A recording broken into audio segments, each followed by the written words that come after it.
Buenas tardes. Si ustedes recuerdan, en programas anteriores planteábamos el tema del fin del mundo. Hoy seguimos con el tema.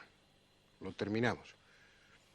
Hemos hablado en un principio de las profecías, de esas siniestras y agoreras profecías que nos anunciaban el fin del mundo, el apocalipsis, para estas fechas o algunas muy cercanas, finales de este siglo, principios del otro. Algo que nos afectaría muy directamente a nosotros, a los que vivimos en este momento sobre el planeta. Habíamos especulado sobre las distintas formas en las que el mundo puede terminar, las distintas posibilidades naturales dentro del orden natural por las que la humanidad podía desaparecer de este planeta. Pero habíamos llegado a una conclusión tranquilizadora. Por el momento, durante los próximos millones de años, el Sol seguirá alumbrando y calentando con la misma fuerza. No es probable o no es posible que la Luna caiga sobre nosotros y el agua se mantendrá dentro de ese equilibrio con las tierras emergidas. Pero terminábamos el programa anterior con un anticipo de lo que sería este programa.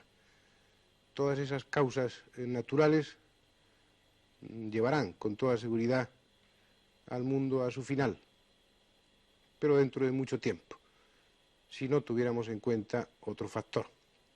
Un factor relativamente reciente, un factor nuevo dentro de la antigüedad, de la vejez de este planeta nuestro.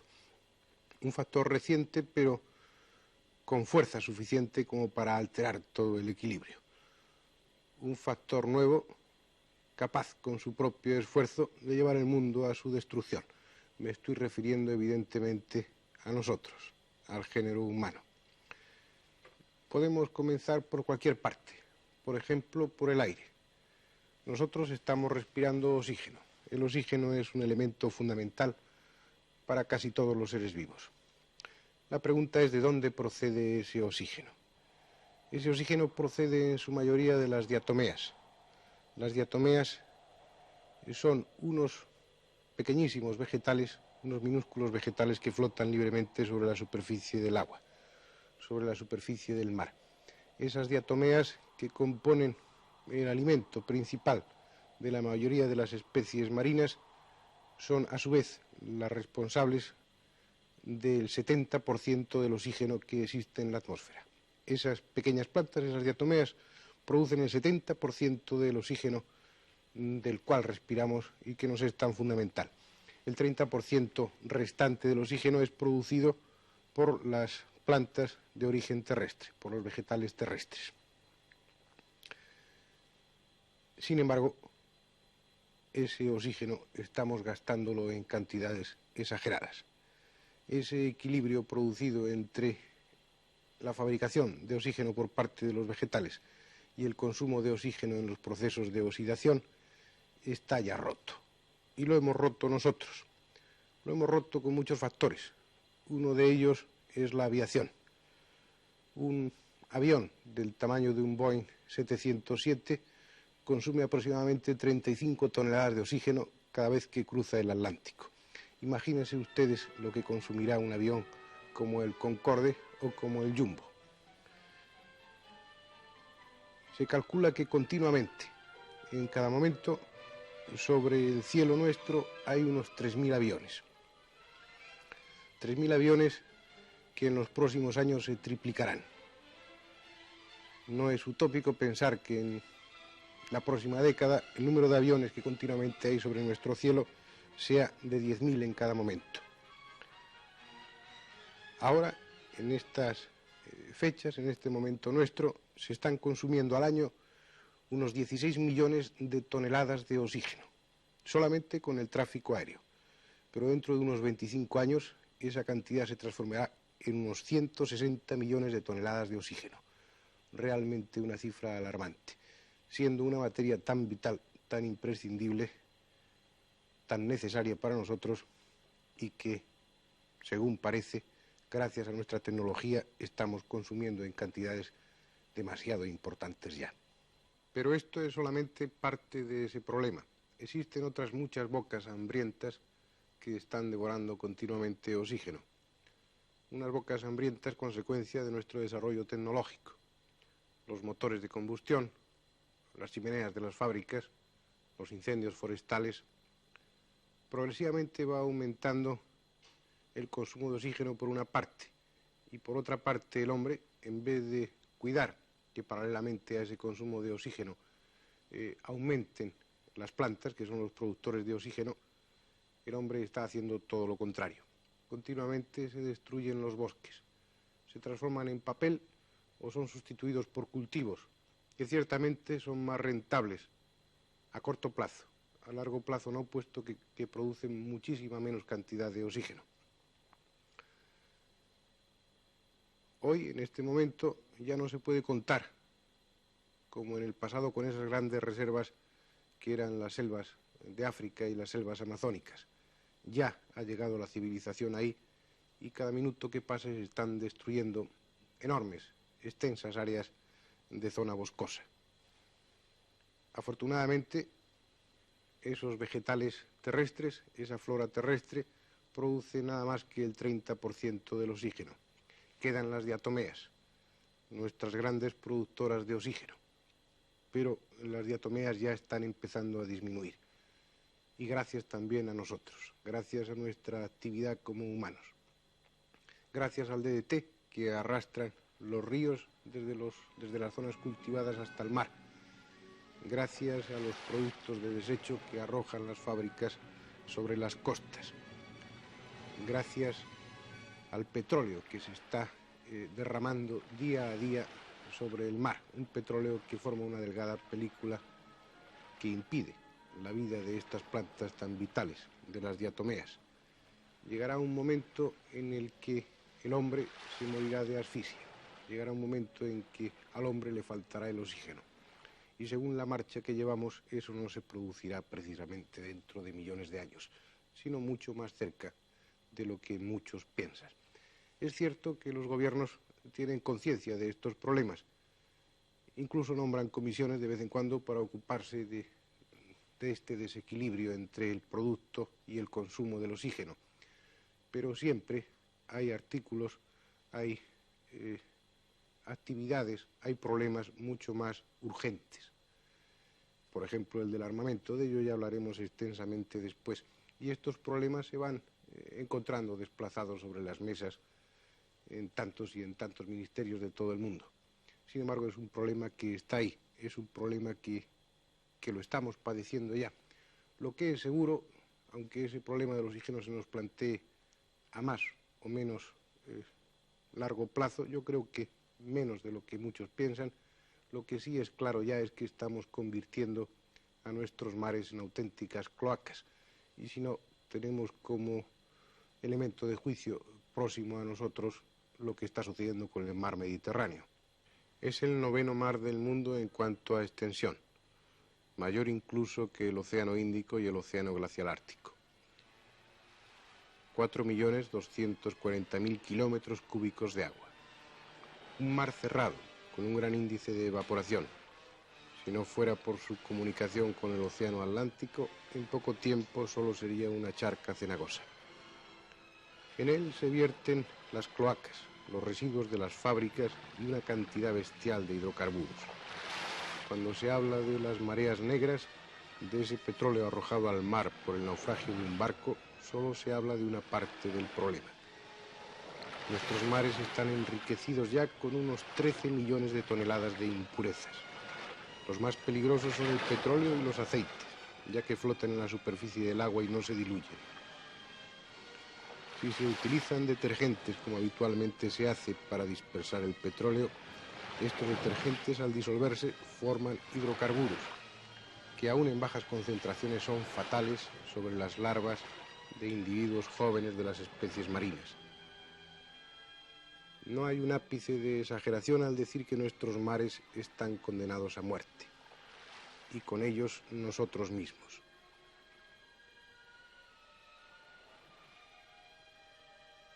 Ciertamente que esto es evitable, pero nos tememos que nunca se pondrá el remedio, o este se pondrá cuando ya sea demasiado tarde. Y no olvidemos que los mares son los responsables del 70% del oxígeno que existe en la atmósfera. Un 70% que ya nos es imprescindible, puesto que de ese 30% producido por los vegetales terrestres ya debemos irnos olvidando. El hombre ha emprendido una lucha absurda que está trayendo como consecuencia la aparición de un monstruo que terminará devorando al género humano, un monstruo que llamamos polución. Porque entre las muchas cosas, entre los muchos productos de desecho que estamos arrojando a nuestros mares o a nuestra atmósfera, existen algunos que son realmente tóxicos. Por ejemplo, el DDT, un DDT que manejamos abundantemente en nuestros cultivos y que el agua de la lluvia lleva hasta los ríos y los ríos lleva hasta el mar. Un DDT que se incorpora al plancton, esos pequeños organismos que sirven de alimento para la mayoría de los peces.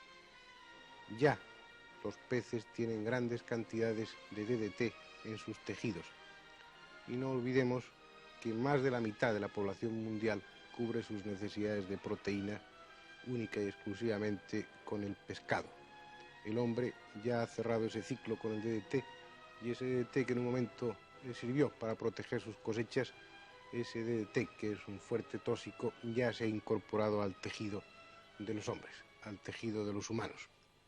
Pero es únicamente uno de esos productos. Hay otros muchos más.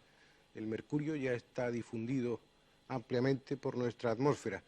El mercurio es un producto más de desecho de la fabricación de tantas y tantas cosas que son realmente vitales o por lo menos importantes para el hombre.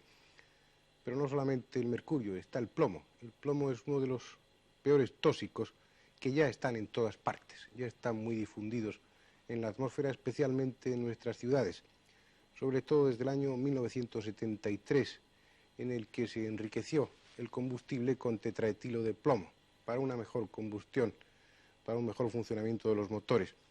En las ciudades el nivel de plomo en la atmósfera es 10.000 veces superior al nivel normal, pero es que ya hay plomo en la atmósfera en las remotas islas del Pacífico.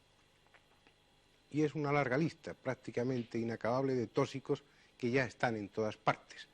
El monóxido de carbono, el dióxido de carbono, el dióxido de sulfuro, los óxidos de nitrógeno, una cantidad ingente de tóxicos, cada cual más virulento, cada cual más lesivo para el organismo.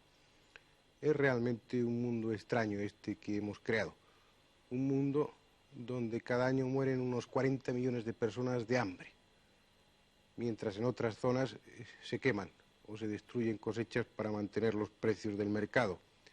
Un mundo en el que estamos consumiendo más oxígeno del que podemos, mucho más. Un mundo en el que estamos destruyendo nuestros bosques que son vitales. Un mundo en el que nuestros mares se están transformando en cloacas. Un mundo absurdo. Un mundo lleno de peligros ya. Puede decirse que se ha iniciado la cuenta atrás, que hemos iniciado los hombres la cuenta atrás para llegar a ese fin del mundo.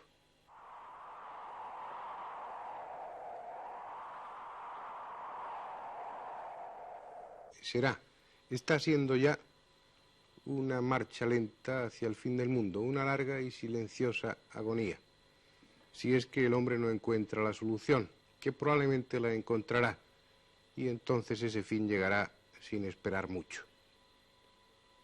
Una de las formas en las que esto sucederá probablemente es con la guerra.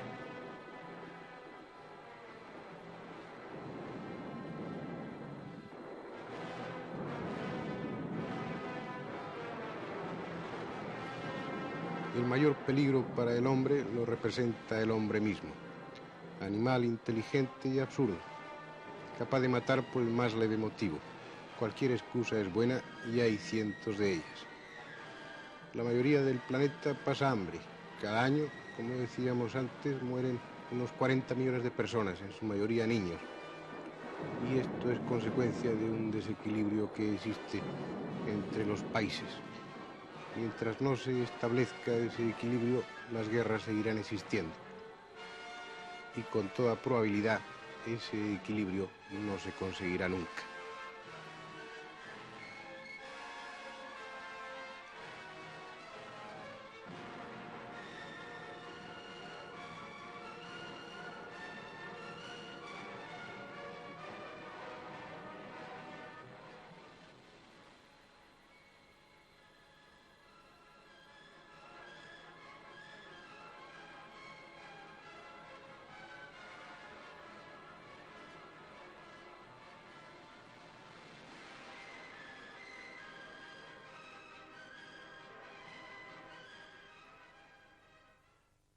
Es difícil saber cómo hemos llegado hasta esta situación.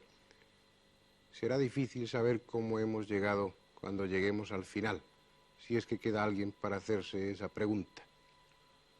Porque el hombre ha conseguido ya entrar en la era atómica.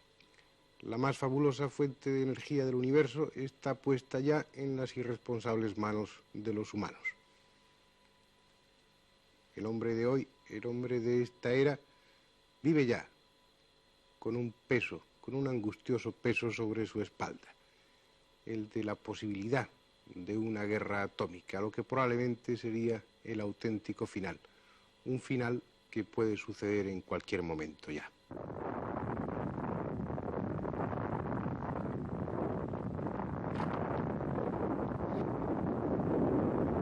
El planeta puede quedarse solo, vacío, como una siniestra pelota que yaciese abandonada en un rincón.